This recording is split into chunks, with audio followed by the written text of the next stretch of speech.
Estamos enganchados con el doctor Ernesto Bustamante, especialista en salud pública, al cual le pedimos la verdad sin anestesia.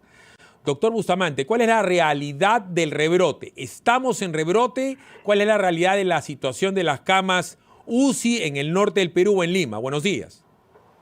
Buenos días, Philip. Gracias por la llamada.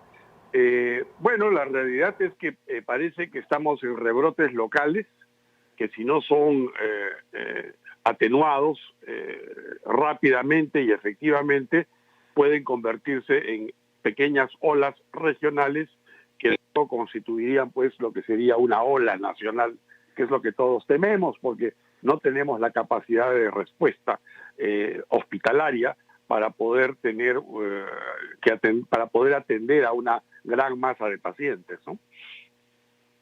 Ahora bien, cuando uno escucha a la doctora Mazzetti, a uno le quedan más dudas que certezas, porque estamos llenos de condicionamientos de podría, habría, sería, y básicamente de lo que hablan no es de lo que está pasando, sino de lo que podría pasar con la vacuna. Yo quiero, antes de llegar al tema de la vacuna, explicarle a la gente qué va a pasar en los próximos días en donde la gente va a salir a la calle, porque, doctor Bustamante, tienen que trabajar, tienen que ir a comprar, tienen que ser plantes, tienen que subirse al metropolitano, estoy hablando de Lima, tienen que subirse al tren eléctrico, tienen que subirse a la combi, tienen que ir al mercado.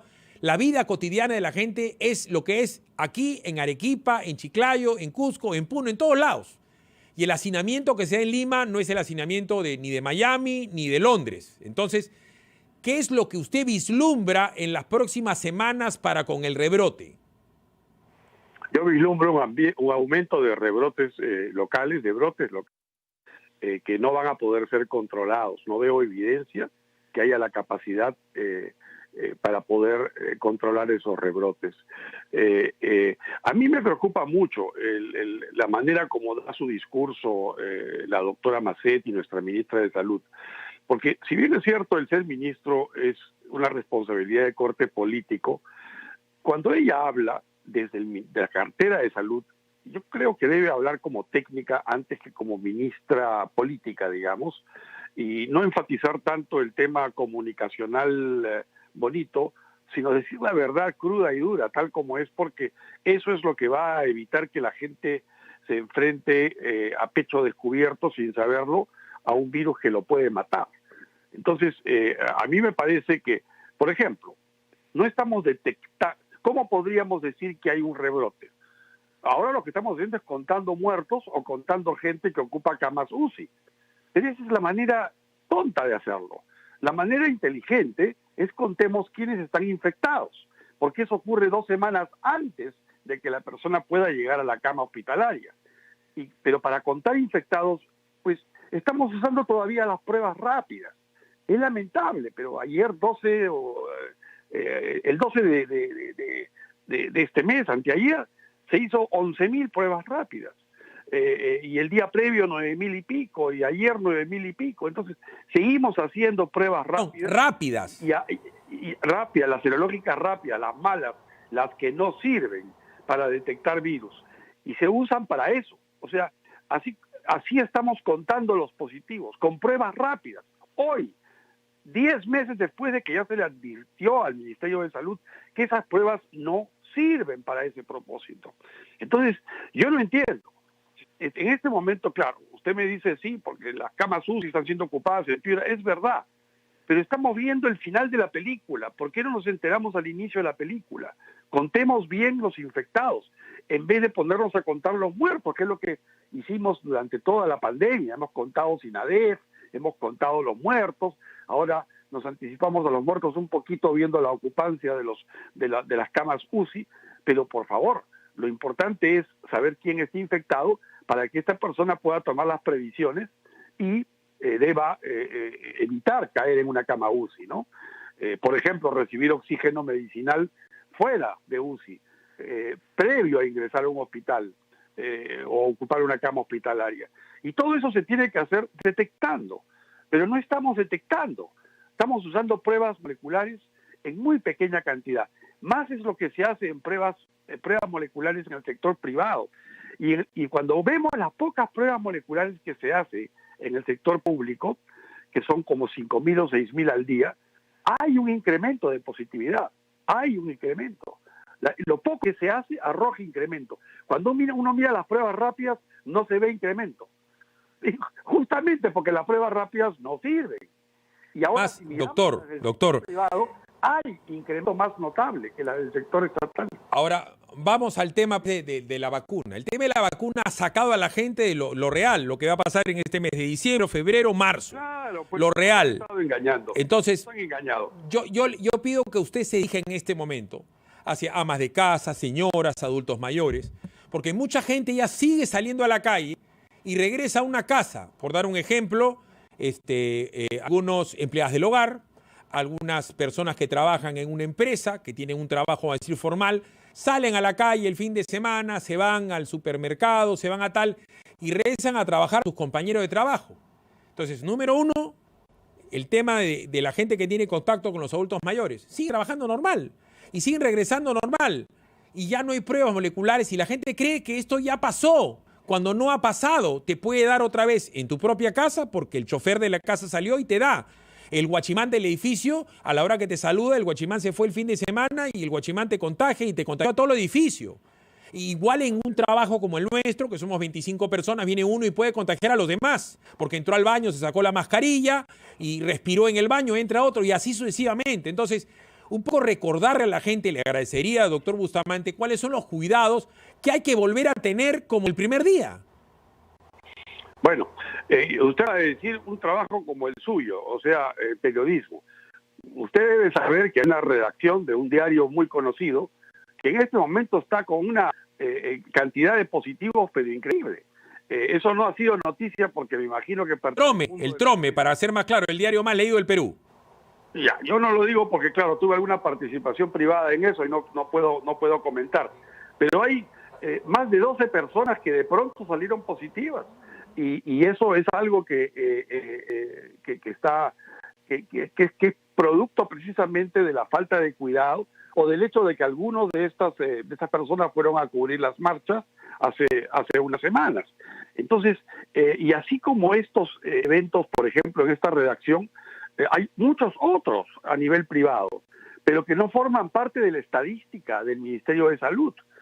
Los laboratorios privados informan vía un sistema especial al ministerio, pero el ministerio no publica esa data, solamente se basa ni siquiera publica la data de las regiones. Entonces, contestando su pregunta, Philip, ¿qué debemos hacer nosotros? Uno, no podemos confiarnos en la vacuna, porque claro, se nos ha mentido tantas veces. Hace meses que el entonces presidente, señor Martín Vizcarra, dijo en repetidas oportunidades, esperemos unos mesecitos, ya va a venir la vacuna.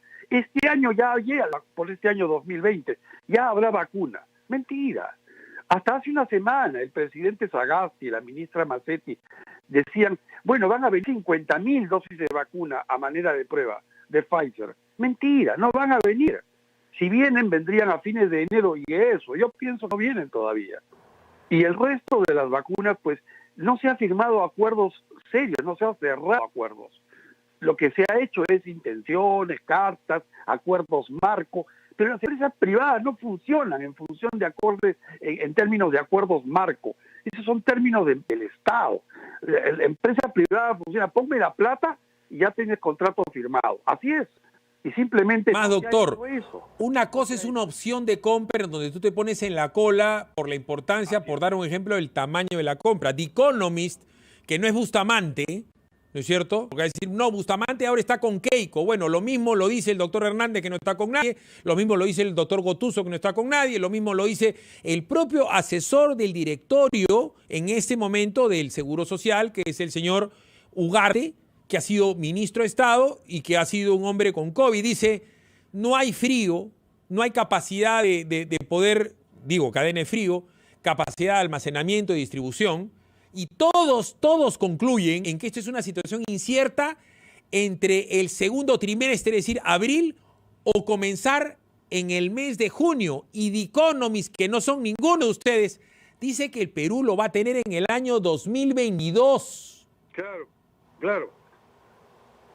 ¿De qué estamos hablando? Estamos hablando de que hay que cuidarse ahorita, no el 2022. Hay que seguirnos cuidando con medidas de contención, como es la barrera, es decir, usar una mascarilla y usarla bien. 2, tener distancia interpersonal. 3, evitar aglomeraciones, especialmente aquellas en lugares cerrados. Y 4, practicar higiene de manos. Eso tenemos que hacerlo, pero la gente se está descuidando, porque la gente cree ahora, por la propaganda, porque no hay otra forma de describirla, propaganda malsana del gobierno, en el sentido de que habrá vacuna. Entonces dicen, oye, ya, pues ahorita viene la vacuna en enero. Mentira, ¿no? El señor Reuche, que no es médico, que es miembro del Comando Vacuna, el señor Prato, que es miembro del Comando Vacuna, han dicho claramente: lo que el Perú ha hecho es insuficiente, los demás países de Sudamérica lo han hecho bien y nosotros lo hemos hecho. Claro. Por supuesto, el señor Neuhaus, que está haciendo política, no sale, no dice nada. Pero para que haya salido el señor Prato y el señor Reuche, le han dicho, oye, sal tú y dilo. Si no lo dices, lo diremos nosotros. Entonces, ¿qué cosa está pasando en la realidad? Que el gobierno miente y oculta la verdad. Así es. Así de claro. Está tratando de infundir una falsa seguridad, porque eso es lo que da tranquilidad, entre comillas, tranquilidad hoy a la población. Pero a mí me parece eso una política errónea. Yo no sé a quién se le ocurrió eso desde la época del señor Vizcarra, y hasta ahora se sigue practicando. Es decir, oye, dile algo que los tranquilice, simplemente para que tengan optimismo, para que puedan dormir tranquilos. No, uno quiere dormir tranquilo conociendo la verdad, no conociendo lo que puede ser. Y es verdad que nosotros somos uno de los pocos países en Sudamérica que no han sabido negociar. Son 3 países los que no han sabido negociar. Venezuela... Mire, doctor, perdón que lo interrumpa. En este momento, en otro medio de comunicación, jefa del gabinete, o sea, la señora Violeta Bermúdez, dice, no asegura tener vacuna para el segundo trimestre. Y el señor viceministro dice, estamos negociando con 20 laboratorios. O sea, negociar con 20 es negociar con ninguno. O sea, estás poniendo órdenes de compra al barrer. A ver qué te toca. Y lo dice el señor viceministro Luis Suárez. O sea, estamos en una mesida, doctor. Eso es lo que está pasando. Así es. Le llaman negociar a lo que no es, pues, o sea, poder hacer negociar en el Estado o negociar entre calichines o entre amateurs. Pero en una empresa privada o en una empresa farmacéutica gigantesca, negociar es, estos son términos de mi contrato, yo necesito que me pongas esto en garantía, acá está su depósito, señor, perfecto. Eso es negociar. Y eso lo ha hecho Chile, Argentina, Brasil, Ecuador, Colombia. No puede ser que Perú no haya podido negociar. En algún momento de su carrera, usted que es biólogo, tiene que haber trabajado en un determinado hospital que ha tenido que hacer compras de camas UCI. La cama UCI es como para una empresa como la nuestra comprar una computadora para editar. Es como una panadería comprar un horno. Es algo hiperelemental la cama UCI de cuidados intensivos. Entonces, claro, una cama tiene que ver con una cama médica que tiene los reclinadores, tiene que ver con los monitores de respiración y de oxígeno, con el tema del pulso, con el tema del oxígeno, y en este caso de la UCI tiene que tener además el respirador. Eso es una cama UCI. ¿Por qué no han comprado 3.000 o 4.000 en lo que va del año? Porque si hubieran llamado a los directores de la Clínica Delgado, de la Clínica Internacional, de la Clínica Sana, de la Clínica San Felipe, de la Clínica Internacional, de la Clínica Americana, esos señores compran camas todos los años y pueden haberles dicho, estos son los mejores proveedores, pones en una fecha cierta una orden de compra con una garantía, giras el cheque, lo subes a un avión en cualquier lugar del mundo. Si son alemanas, vendrán del aeropuerto de Frankfurt. Si son camas americanas, vendrán del aeropuerto de Dallas. Y si son camas UCI de Sudáfrica, vendrán de Johannesburgo. Explíqueme por qué no se ha podido comprar 3.000 o 4.000 camas UCI en 9 meses. Bueno, por la misma razón por la que no se ha podido comprar pruebas moleculares, no se ha podido comprar plantas de oxígeno, simplemente por incapacidad, por ineptitud, o porque a lo mejor pues no les pagan la coima que ellos están pidiendo. Tengo que hablar así, disculpe, suena duro, pero lamentablemente hay evidencias fuertes para sostener que en el sector salud en los meses anteriores ha habido ese tipo de requerimientos antes de que una compra se pueda concretar. Y cuando eso ocurre a costa de muertes, realmente estamos hablando de un delito mucho más grave, ¿no? Entonces yo pienso que es eso. Evidentemente no se le ha consultado, por ejemplo, como usted bien dijo, a los directores de las principales clínicas privadas de Lima, que estoy seguro en 3 días hubiesen coordinado la compra. Ahora, es verdad que una cama UCI no es solamente la cama, el respirador, el tanque, no.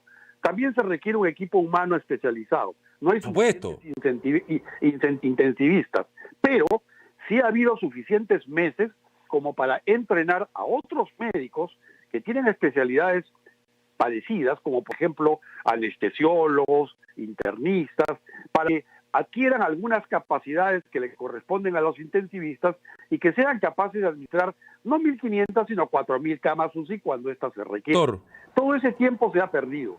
Le cuento algo, doctor. Yo soy hijo de enfermera. Mi mamá tiene 83 años. Y me cuenta que ella, para ser instrumentista, también sigue un curso para poder atender en el momento que están operando a una persona en un tema de alta complejidad. Y para seguir el curso de cuidados intensivos, cualquier enfermera no va y entra. También sigues un curso. Y le estoy hablando que mi mamá ha dejado de ser enfermera hace 45 años y 50. Eso es de toda la vida, de toda la vida. Tampoco se ha hecho. Y para colmo tenemos plantones en los hospitales del MINSA y de salud de doctores que piden que les den el bono, que los nombren, que les den equipos de protección especial. Y eso no lo toma la prensa. No les pagan sus sueldos de 3 meses a muchos. Eso es grave.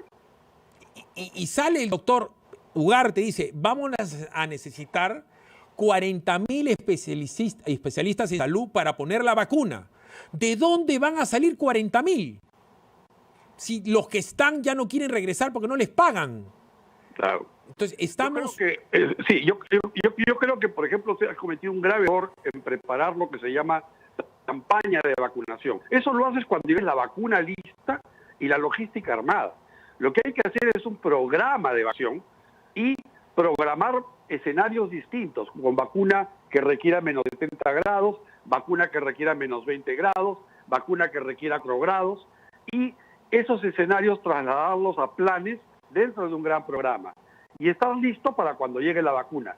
¿Cuándo llegará la vacuna? Eso debe encargarse otro sector del ministerio, que es el que hace las negociaciones de... ¿Sabe, doctor, lo que acaba de declarar hace 5 minutos el señor viceministro?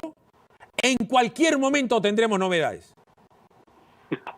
Lo acaba de declarar ahorita. En cualquier momento. O sea... Eso tiene que ser todo. Pero estamos hablando de una tragicomedia. Porque lo cierto, doctor, es que el gobierno ya ocultó 50.000 muertos.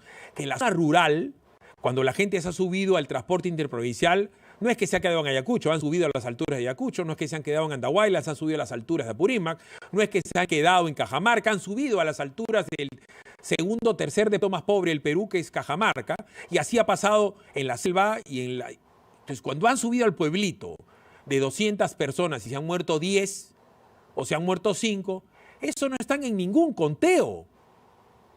O sea, ese es el drama del Perú, que se ha ninguneado la muerte de la gente. Sí, totalmente. O sea, en Estados Unidos hoy se habla de 3.000 muertos diarios, pero ahí no te esconden. Pues, y si hay un subconteo es mínimo.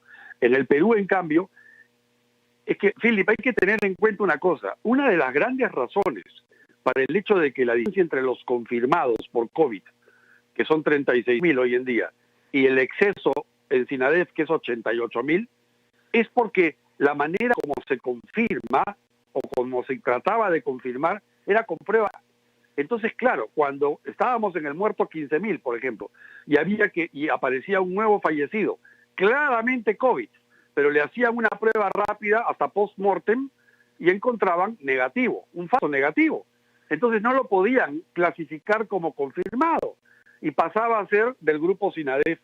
¿Te das cuenta? O sea, justamente este tema del usar las pruebas incorrectamente ha repercutido no solo en que la gente se muera, sino también que ni siquiera pueda ser clasificada adecuadamente una vez que murió.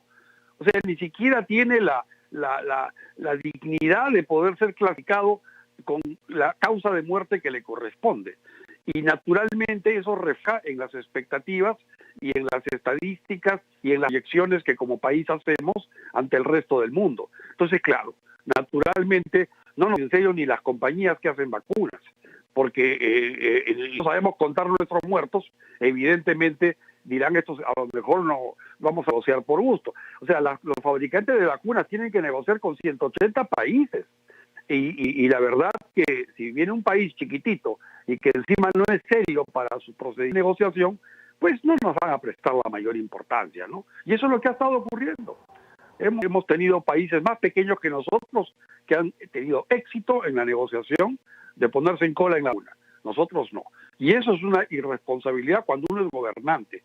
Si uno tiene a cargo una cartera o tiene a cargo un país, especialmente la salud pública, y prevenir la muerte de miles o cientos de personas en el futuro, la verdad es muy irresponsable lo que se ha hecho en términos de no saber negociar, hasta ahora, no saber negociar la compra de vacunas, y en este momento ya es tarde. En este momento todos los que han demostrado eficacia y los pocos que están por llegar a mostrar eficacia ya tienen su producción comprometida. O sea, ¿qué cosa vamos a negociar? Si ya todos han firmado contrato con gente para entregas hasta el tercer trimestre del año 22. O sea, tiene razón The Economist cuando pone año 22 de manera genérica, porque no vamos a llegar. Así negociemos bien. Hoy es tarde. Correcto. Muy amable, doctor. Buenos días. Gracias, Philip. Buenos días.